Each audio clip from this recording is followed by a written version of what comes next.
필립 얀시의 책 하나님께 실망했습니다. 하나님께 실망했습니다 라고 하는 책을 보면은 한 미국 선교사에 대한 이야기가 나옵니다. 젊은 선교사 부부가 저 페루 인디안 선교를 떠났습니다. 오지입니다. 대단하죠?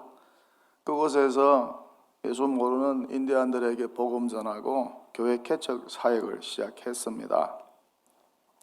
근데 태어난 자신의 아이가 6개월 만에 죽습니다. 죽어요. 아이를 묻고 장례를 치르고 그 무덤 위에 비석을 세웠습니다. 이 선교사는 너무 슬퍼서 매일 무덤을 사섭니다. 그곳에 가서 웁니다. 그러다가 그만 이 선교사가 병에 걸리게 되었어요. 몸이 아프고 설사가 멈추지를 않아요. 너무 아파서 수도 리마에 있는 큰 병원에 가서 종합검사를 받았습니다. 병명은 신경성 설사병이라는 것입니다. 고치기 힘든 병이라는 거예요. 그래서 더 이상 선교를 하지 못하고 아내와 함께 미국으로 돌아갔습니다. 그리고는 돌아오지 못했어요. 몸이 아파서 더 이상 선교 사역을 감당하지 못했어요. 만약 여러분이 선교사였다면 하나님에 대하여 어떤 마음이 들었겠습니까? 오늘 본문 말씀 보면은 드디어 하나님이 등장합니다. 드디어 욥에게 하나님이 나타나셨어요. 폭풍 가운데 나타나셨어요. 욥이 하나님을 보는 순간 그 심정이 어떠했을까? 또 하나님은 어떤 모습으로 나타나셨을까? 사람의 모습일까? 천사의 모습일까? 아니면 우리가 모르는 또 다른 모습으로 나타났을까? 정확하게 성경은 기록하고 있지 않지만은 고난 가운데 있는 욥은 폭풍 가운데 찾아오신 하나님을 만났습니다.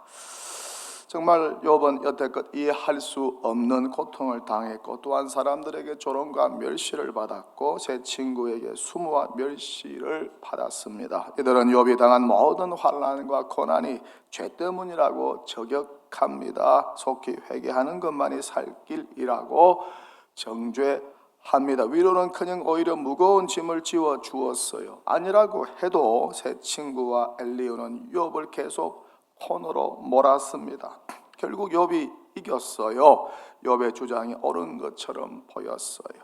그렇게 신학적인 논쟁에서 욥이 승리를 거둡니다. 하지만 그 기쁨도 잠시 젊은 사람 엘리후가 욥을 괴롭힙니다. 새 친구가 내 주장과 다를 바가 없어요. 자신을 죄인으로 몰면서 회개하라고, 죄 때문에 당신이 고난받았다고 하면서 교만하지 말라고, 겸손하라고, 그렇게 젊은 사람이 욥의 신앙을 지적하고 잘못되었다고 하면서 가르치고 윽박지릅니다. 이에 욥이 대꾸할 가치를 느끼지 못하였죠. 한 말도 하지 않습니다. 얼마나 욥이 괴롭고 지루했을까, 얼마나 답답하고 한심했을까. 누군가 나타나서 이 힘겨운 모든 상황을 정리해 주기를 바라지 않았을까. 이때 하나님이 나타나셨어요.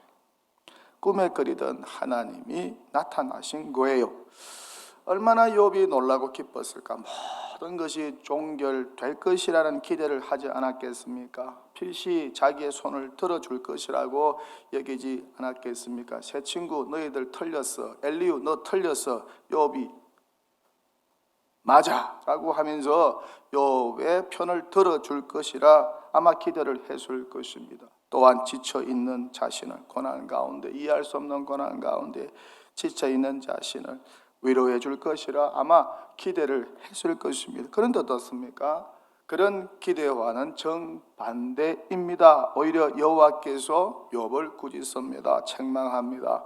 어려운 질문을 던집니다. 본문 2절과 3절입니다.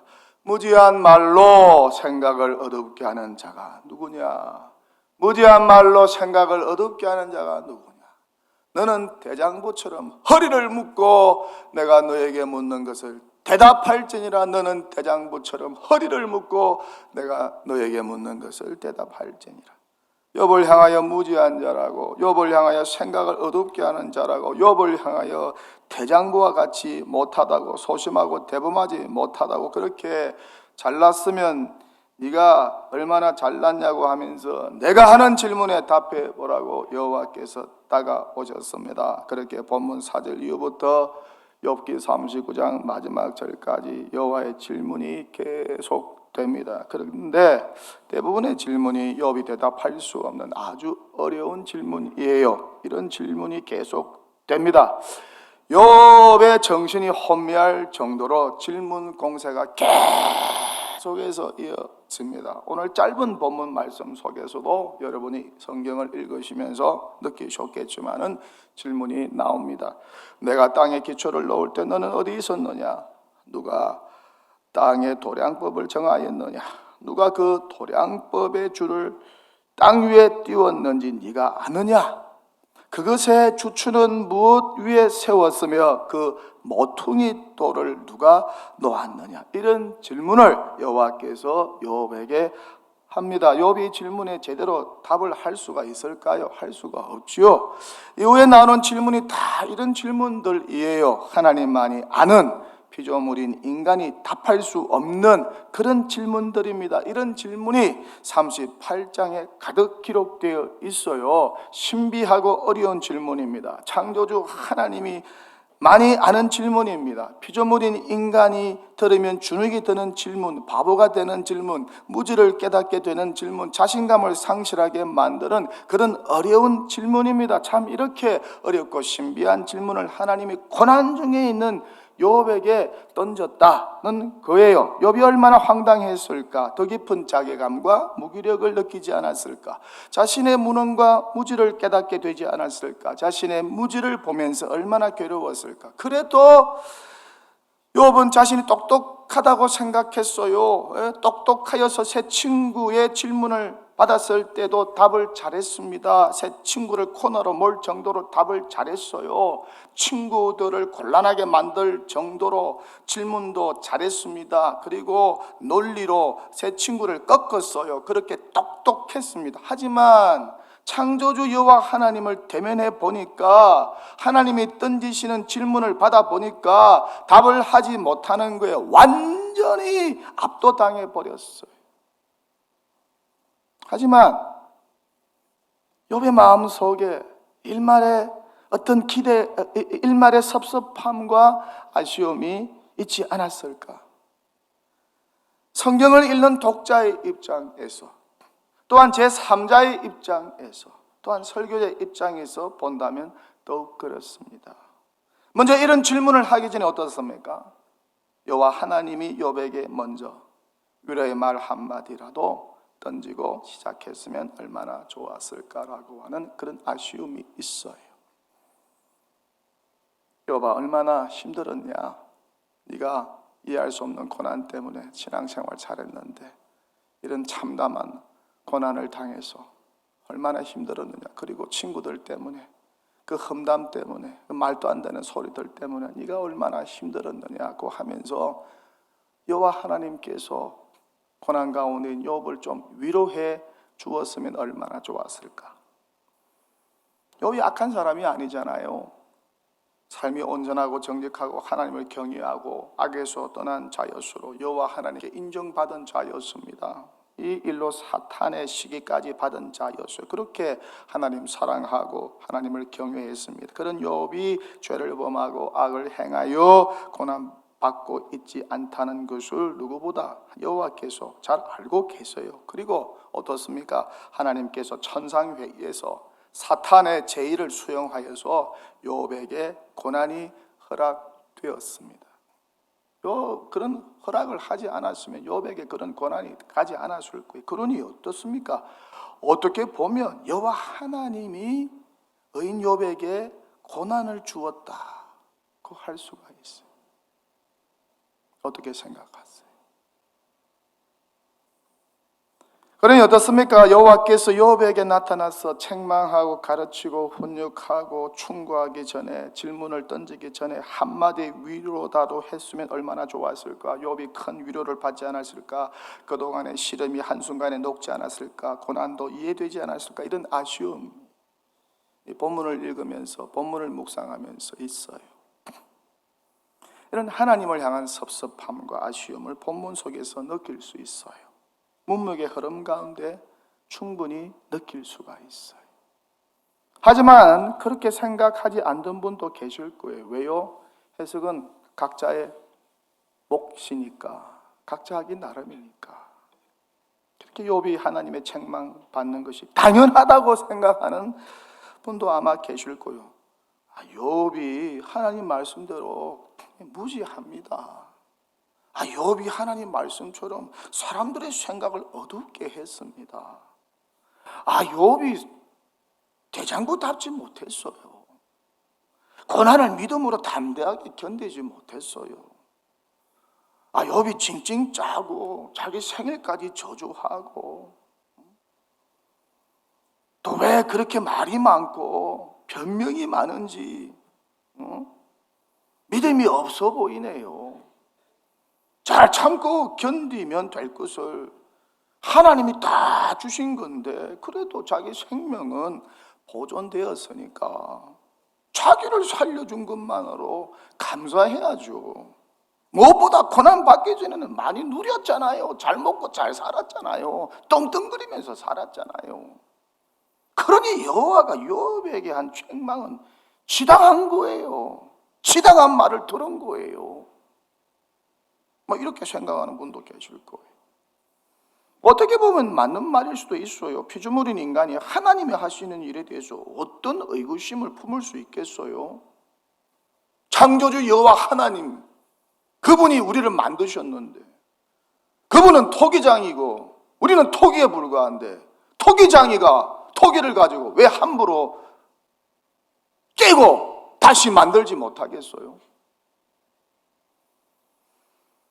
피조물인 인간의 창조주 하나님이 하시는 대로 수행하면 되는 거지, 거기에 어떤 항변이 있을 수 있겠는가?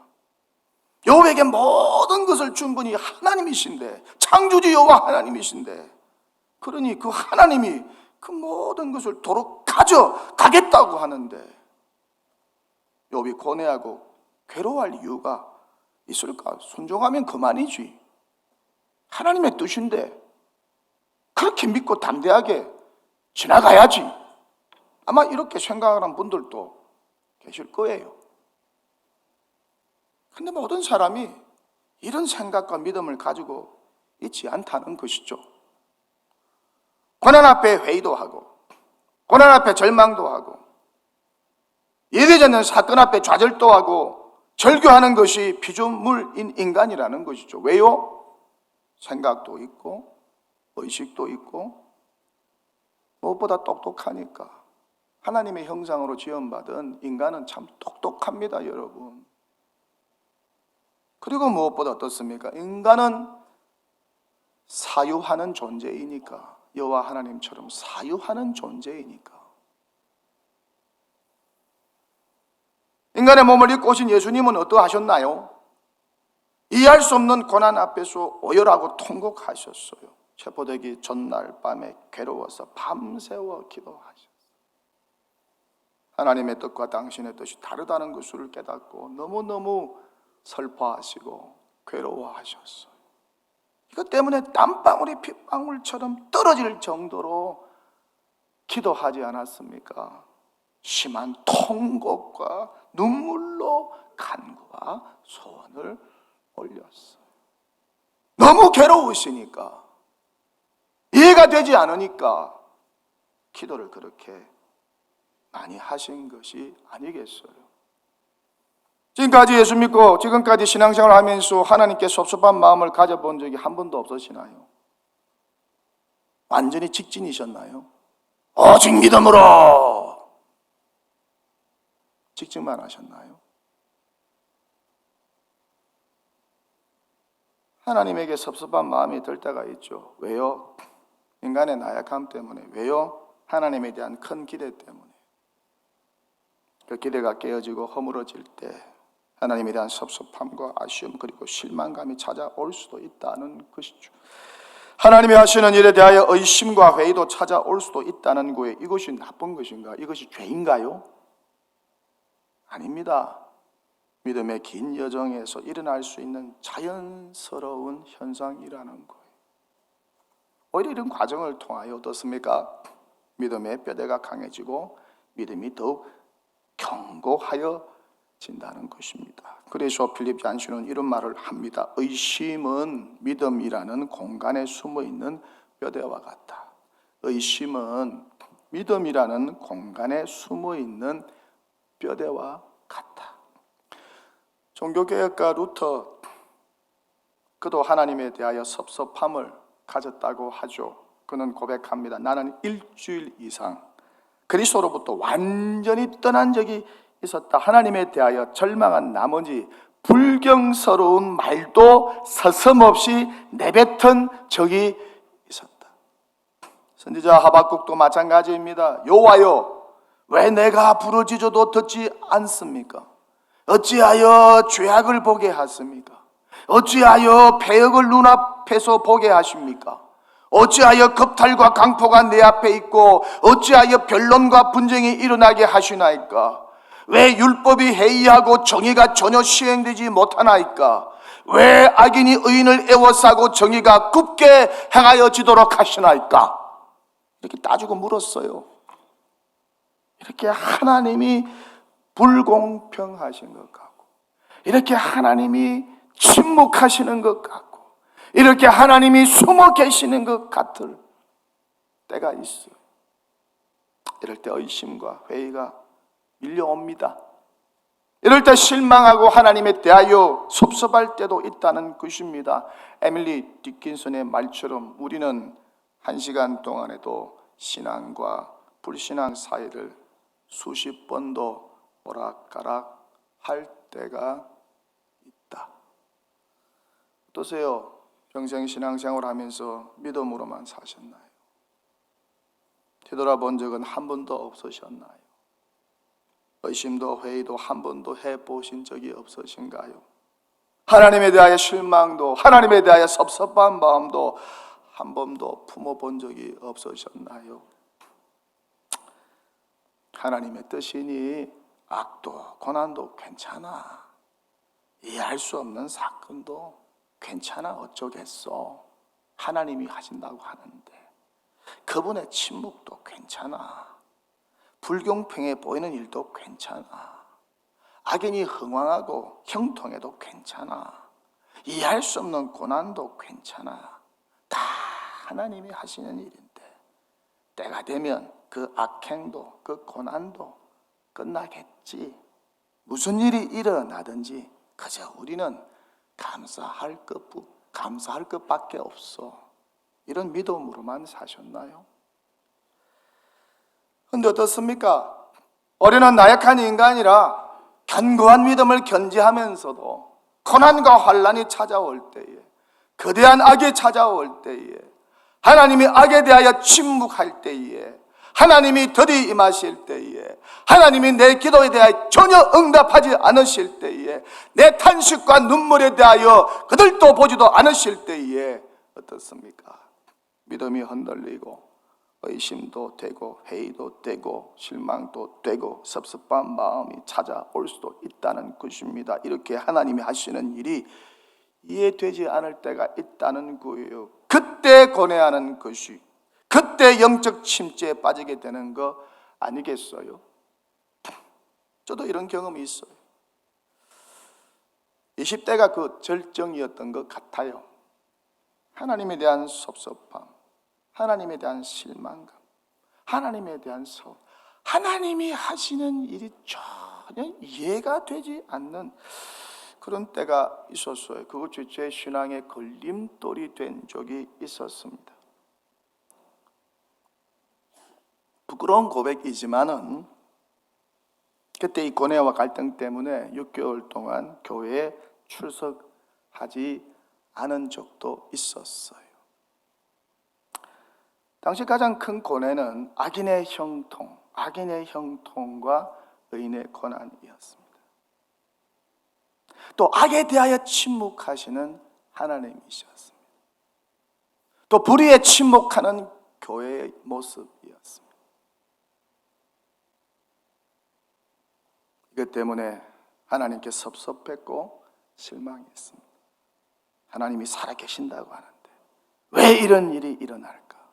이런 회의와 의구심이 생겼어.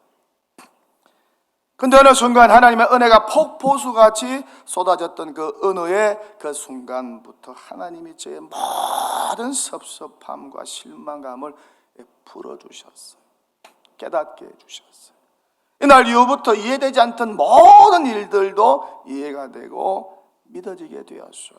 그렇게 폭포수와 같은 하나님의 은혜가 제 생각과 지성을 사로잡아 한 단계 진일보한 믿음으로 거듭나게 하시고 성숙되게 해주셨어요. 내 생각보다 더 크고 넓으신 창조주 여호와 하나님의 뜻과 섭리를 깊이 깨닫고 창조주 여호와 하나님을 향하여 더 가까이 나아가는 그런 계기가 되었다는 것이죠. 성경은 말씀합니다. 여호와의 말씀이 내 생각은 너희 생각과 다르며 내 길은 너희 길과 달랐어. 하늘이 땅보다 높음같이 내 길은 너희 길보다 높으며 내 생각은 너희 생각보다 높으니라. 여호와의 말씀에 내 생각은 너희 생각과 다르며 내 길은 너희 길과 달랐어.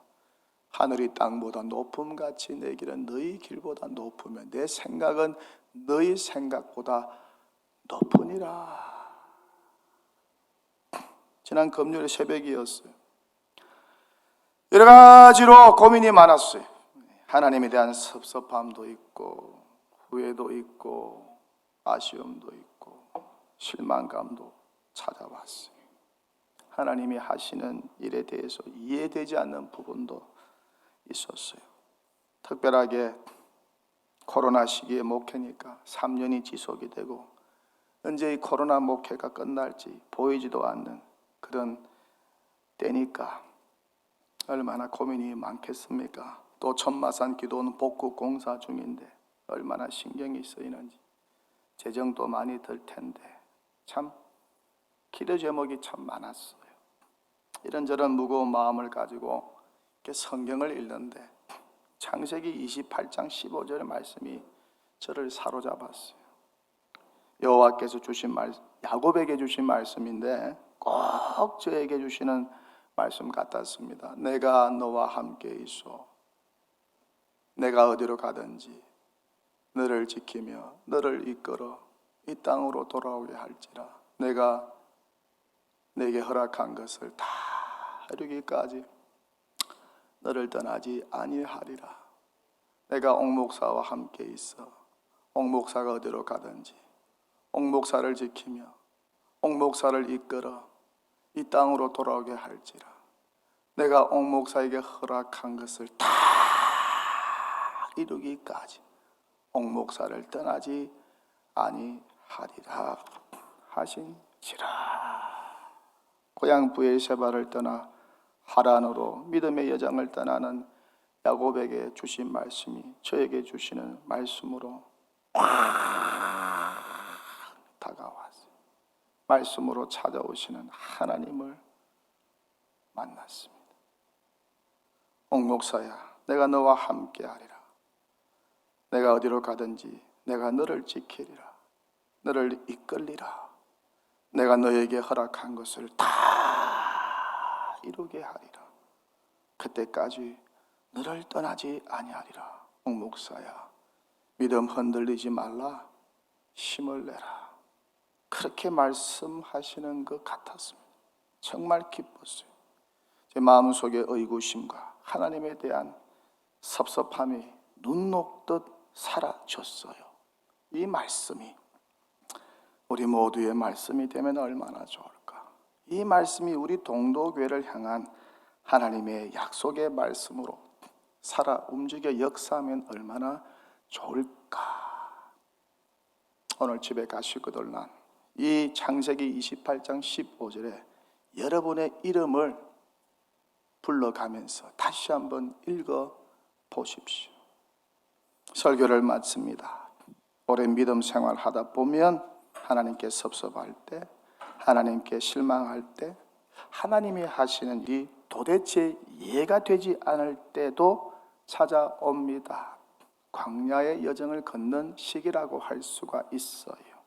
하지만 이런 낙심과 실망의 순간에도 신실하신 하나님이 나와 함께 계심을 믿고, 지금도 나를 통하여 하나님이 일하고 계심을 믿고, 그 하나님이 나를 지키시고 그 하나님이 나를 이끌고 계심을 믿고 큰 기대와 꿈을 가지고 주님과 동행하는 믿음의 사람으로 서게 되면 얼마나 좋을까.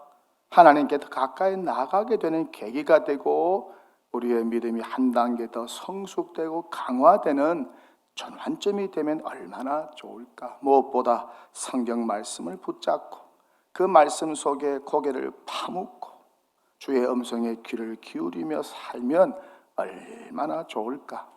이런 믿음과 이런 은혜로 충만한 복된 성도님들 다 되시기를 축원합니다.